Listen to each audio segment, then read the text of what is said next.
vídeo anterior, falamos sobre as enormes diferenças de renda per capita entre países, as quais não podem ser explicadas por diferenças nos estoques de capital físico e humano. A parte não explicada, que chamamos de produtividade total dos fatores, ou PTF, é importante para entender por que alguns países são tão mais ricos que outros. Suponha que o país A tem uma PTF mais alta que o país B. O que isso quer dizer?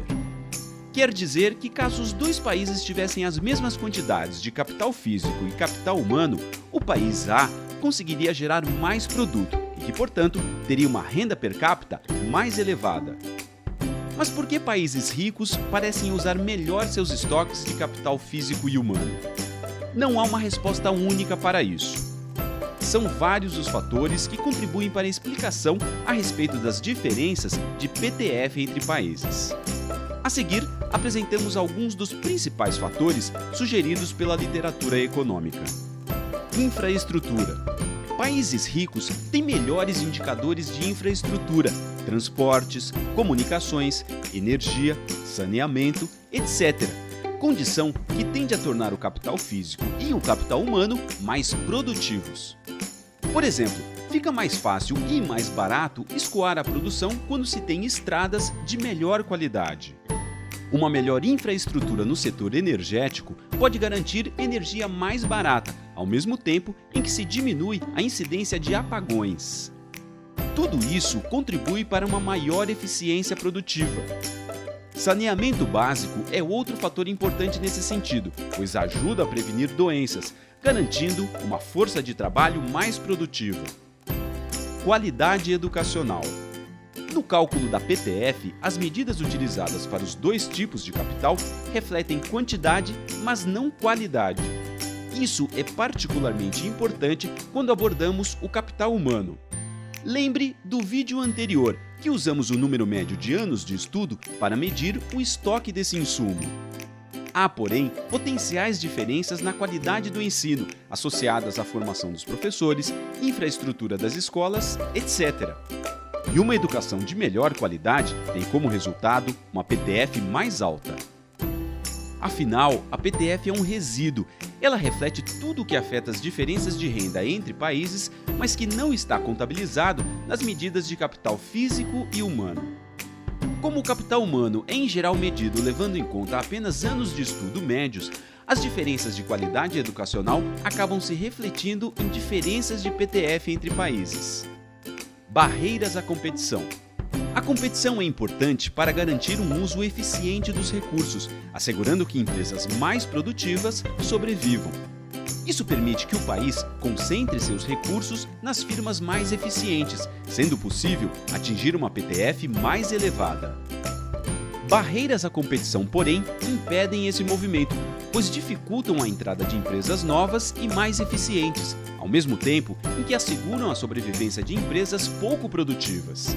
E países mais pobres costumam ter mais dessas barreiras.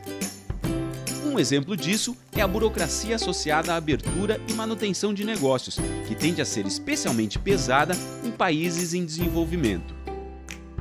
Outro exemplo importante é a existência de barreiras ao comércio internacional, que protegem as firmas nacionais da competição externa. Desenvolvimento financeiro. Apesar de ser uma potencial fonte de instabilidade quando não regulado adequadamente, o setor financeiro é crucial para o desenvolvimento de um país. Isso porque, frequentemente, empreendedores com ideias novas que podem aumentar a produtividade do país não possuem recursos próprios para iniciar seus negócios, inventar produtos novos, ampliar capacidade produtiva, etc., e precisam recorrer a empréstimos. Como países em desenvolvimento têm mercados financeiros menos desenvolvidos, menos crédito chega às mãos desses empreendedores. Alguns deles deixam de abrir seus negócios, outros acabam operando em escalas muito baixas. Isso se traduz em uma PTF mais baixa. Por que países mais pobres têm mercados financeiros menos desenvolvidos? Uma razão é que credores não têm seus direitos garantidos adequadamente. Se o devedor não honrar a dívida, ficam de mãos abanando. Nessas situações, os credores antecipam eventuais perdas com empréstimos e tendem a emprestar menos ou cobrar taxas de juros muito altas, o que acaba prejudicando indivíduos com potencial empreendedor. Instituições. A definição de instituições é bem ampla. Engloba o conjunto de regras do jogo que medeiam as relações, inclusive econômicas, entre os indivíduos. Essas regras podem ser explícitas, fazendo parte de algum código legal, ou implícitas, ou seja, normas sociais que não estão na lei, mas que são aceitas pela maioria. Tais regras acabam moldando o comportamento dos indivíduos, podendo levar a atitudes que condicionam o nível de produtividade da sociedade. Há um conjunto específico de instituições que a literatura econômica associa a desenvolvimento econômico: a garantia de direitos de propriedade a uma parcela ampla da população. Elas asseguram que os indivíduos não terão os frutos de seu trabalho e esforço expropriados, seja por outros indivíduos, seja pelo próprio Estado. Essa garantia é importante, pois assim as pessoas terão incentivo para trabalhar duro, investir, inovar e adotar tecnologias mais modernas. Em outras palavras, possibilita um país produzir com mais eficiência. E nos países desenvolvidos, esses direitos de propriedade amplos são mais bem estabelecidos. Um aspecto importante: esses direitos de propriedade precisam estar garantidos a uma parcela grande da população e não apenas a uma elite.